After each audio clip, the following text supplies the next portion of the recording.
All right, we're gonna have a look at split squats, and not just that, we're gonna look at a split squat where if we're just trying to perform the movement generally, we're not trying to bias the quads or glutes specifically, we're just looking for it as a general output movement, but we're also gonna look at how to bias a split squat for the quads and how to bias it for a bit more glute dominance as well.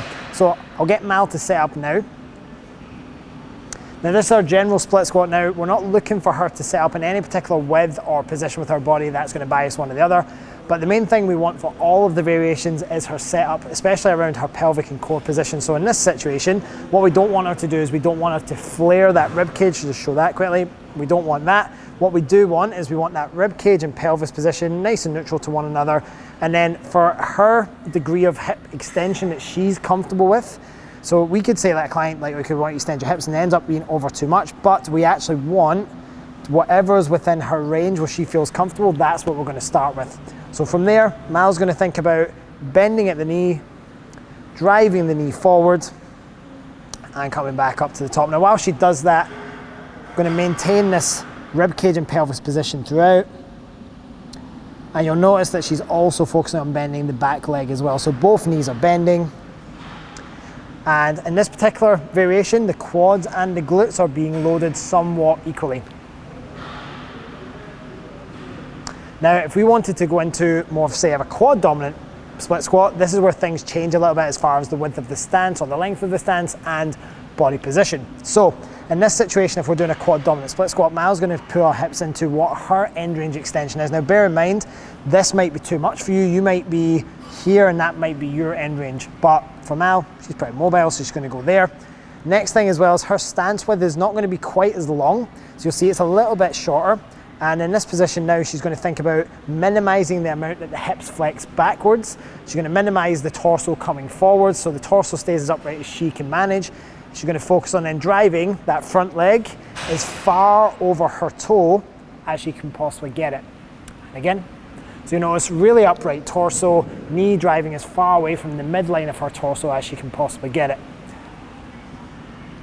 Now, another thing to think about here as well is when it comes to the heel, if you exceed your active range, go again, you'll see that that heel elevates and lifts up. So if that starts to happen, you've went too far. So we want to make sure that as you go through that split squat, the big toe, little toe, and heel are all staying planted on the ground the whole time. Now, if we wanted to do more of a glute dominant split squat, we're now going to take that stance out a little bit longer. All right, and then in terms of torso position, big thing here is that now those hips are going to go into much more flexion. Now again, you're going to have to go to an end range of hip flexion, i.e. you're going to stick your butt back as far as you comfortably can go. And then as far as that front leg, the shin is now going to stay pretty much vertical over the ankle throughout the movement. So you'll see here that there's minimal knee bend, but the hips are staying as far back away from her midline as she possibly can. And you'll also notice again that that rib cage and pelvic position is in line with each other throughout the entire movement. And then the goal here is rather than thinking about driving up through the quad on that front leg, you almost want to treat this like the hip is extending you up to that start position. Just a final point on the split squat variations. Now this is actually something that's relevant to all of these split squat variations. As you'll see that we're looking at Mal from this back profile now.